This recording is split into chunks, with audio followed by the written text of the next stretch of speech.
Hello food lovers, welcome back to Rani's cooking style. నేను మీ రాణి ఎర్రంశెట్టి. కాకరకాయ ముక్కలతో టేస్టీగా పులుసు చేసి చూపిస్తానండి. చాలా చాలా డిఫరెంట్గా ఉంటుంది, చాలా టేస్టీగా ఉంటుంది.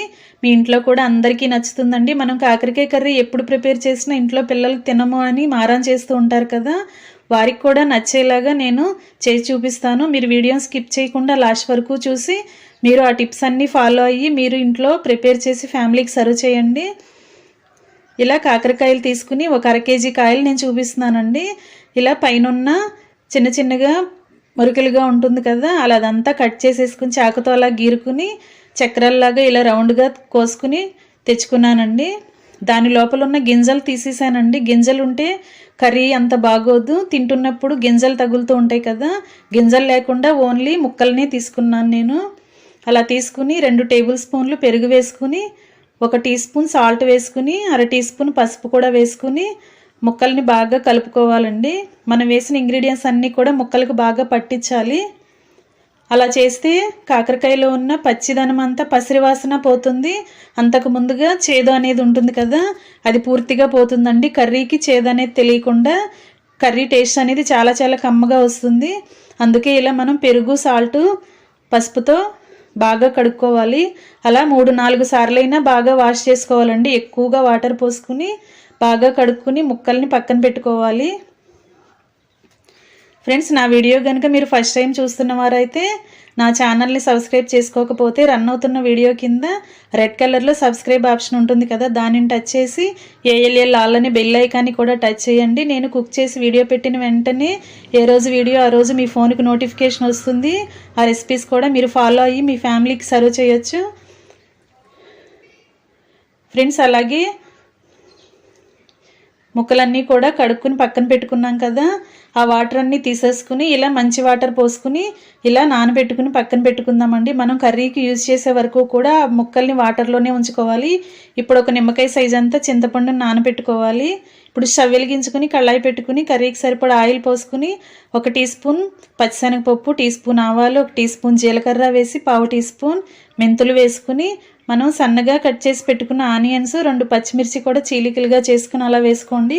1 కప్ ఆనియన్స్ అయితే సరిపోతాయండి. అలా వేసుకుని ఆనియన్స్ ఫ్రై అవ్వటానికి మాత్రమే 1 అర టీ స్పూన్ సాల్ట్ వేసుకోవాలి. కర్రీ ఉడికేటప్పుడు మళ్ళీ తర్వాత యాడ్ చేసుకుందాం లాస్ట్లో.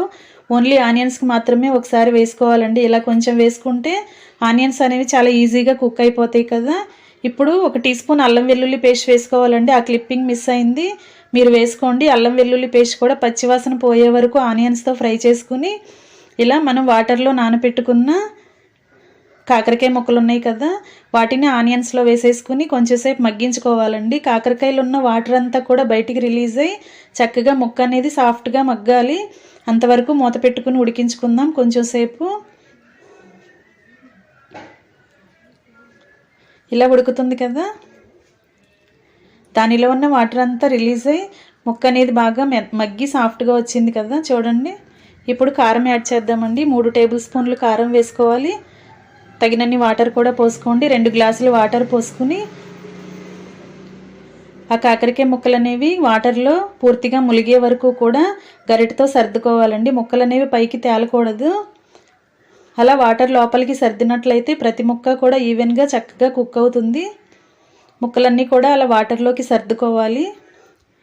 ఇప్పుడు టేస్ట్కి సరిపడా సాల్ట్ వేసుకోవాలి. నేను గల్లుప్పు వేస్తున్నానండి. పులుసు కూరలకి ఇలా గల్లుప్పు వేస్తే కర్రీ టేస్ట్ అనేది బాగుంటుంది.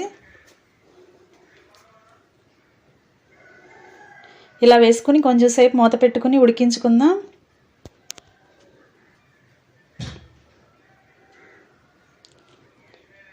ఫ్లేమ్ మాత్రం హైలో పెట్టుకున్నా చక్కగా త్వరగా ఈజీగా కుక్ అయిపోతుందండి.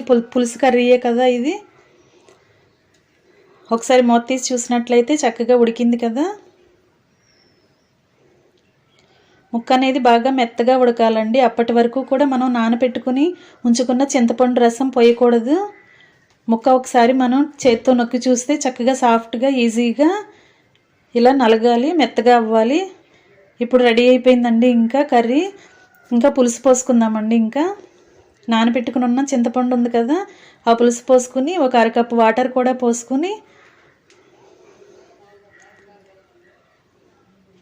ఇప్పుడు ఒక 1/2 టీ స్పూన్ ధనియాల పొడి, 1/2 టీ స్పూన్ జీరా పొడి, జీలకర్ర పౌడర్ వేసుకోండి. ఇప్పుడు 1 టీ స్పూన్ తెల్ల నువ్వులు ఫ్రై చేసుకుని గ్రైండ్ చేసుకున్న పొడి అండి అది. తెల్ల నువ్వుల పొడి కూడా 1 టీ స్పూన్ వేసుకోండి. 1 టీ స్పూన్ పల్లీల పొడి కూడా వేసుకోండి. ఒక 1/2 టీ స్పూన్ మెంతుల పొడి అండి ఇది. మెంతు పౌడర్ కూడా పులుసు కర్రీలకి చాలా చాలా బాగుంటుందండి. చేదనేది తెలియదు. మీకు 1/2 స్పూన్ వేస్తే కరెక్ట్గా సరిపోతుందండి 1/2 కేజీ కూరకి. ఇప్పుడు 1/2 టీ స్పూన్ ఇంగువ కూడా వేయండి. ఇప్పుడు మీకు నచ్చితే గనక బెల్లం యాడ్ చేసుకోండి.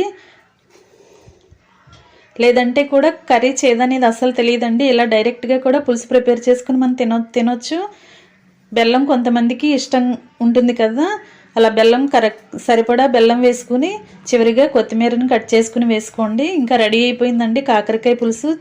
కాకరకాయ నువ్వుల పులుసు అనుకోండి, చాలా చాలా బాగుంటుంది, టేస్టీగా ఉంటుంది. మనం యాడ్ చేసిన మసాలాలు కానీ నువ్వుల పొడి పల్లీల పొడి కానీ కర్రీకి చిక్కదనం అనేది ఇస్తాయి. అలాగే టేస్ట్ కూడా బాగుంటుంది. మీరు ఖచ్చితంగా ట్రై చేసి మీ ఫ్యామిలీకి సర్వ్ చేయండి. ఈసారి కాకరకాయ వండినప్పుడు ఫ్యామిలీలో పిల్లలు మారం చేయకుండా చక్కగా తింటారండి ఇలా ప్రిపేర్ చేస్తే. ఒకసారి టేస్ట్ చూసుకుని సాల్ట్ కానీ చాలకపోతే కొంచెం యాడ్ చేసుకోవచ్చు. ఇంకా కొంచెం చిక్కగా అయిన తర్వాత ఇంకా స్టవ్ ఆఫ్ చేసేసుకొని సర్వింగ్ బౌల్లో పెట్టేసుకుందామండి. ఎంతో టేస్టీగా ఉండే కాకరకాయ నువ్వుల పులుసు రెడీ అయిపోయింది. ఫ్రెండ్స్, నా వీడియో కనుక మీకు నచ్చినట్లయితే చివరిగా లైక్ చేయండి. అలాగే మీ ఫ్రెండ్స్కి ఫ్యామిలీ మెంబర్స్కి కూడా షేర్ చేయండి. అలాగే సబ్స్క్రైబ్ చేసుకొని వారు ఉంటే రన్ అవుతున్న వీడియో కింద రెడ్ కలర్ ఆప్షన్ టచ్ చేసి ALL ఆల్ అనే బెల్ ఐకాన్ కూడా టచ్ చేసి నా ఛానల్ సబ్స్క్రైబ్ చేసుకుని నేను ఏ రోజు పెట్టిన రెసిపీ ఆ రోజు మీరు ఫాలో అవ్వండి. నేను చూపించబోయే రెసిపీస్ అన్నీ మీ ఫోన్కి నోటిఫికేషన్కి వస్తే లైక్ చేయండి, అలాగే షేర్ చేయండి. Thanks for watching. నేను మీ రాణి ఎర్రంశెట్టి.